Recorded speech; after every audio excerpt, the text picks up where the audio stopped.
תחזרו אחריי.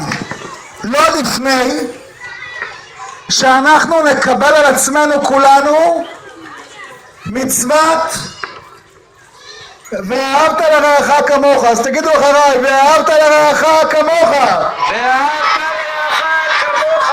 הרינו אוהבים אחד את השני. הרינו אוהבים אחד את השני. אתם מוכנים?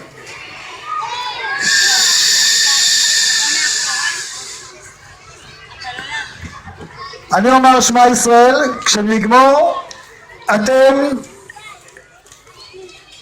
עם יד ימין ככה, יד ימין ככה, תעשו כולם עם יד ימין ככה.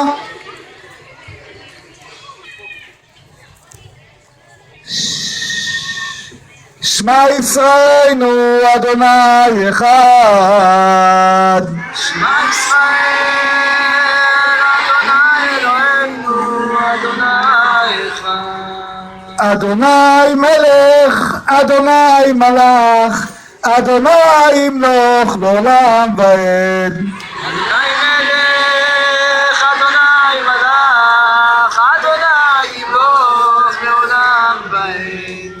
אדוני הוא האלוהים, אדוני הוא האלוהים.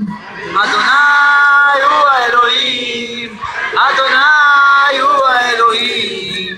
כשהמלך היה קורא בבית המקדש בירושלים, הוא היה קורא גם את המשך שמע ישראל.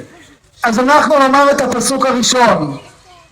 ואהבת את אדוני אלוהיך ואהבת את אדוני אלוהיך בכל לבבך בכל לבבך ובכל נפשך ובכל נפשך ובכל מאודיך.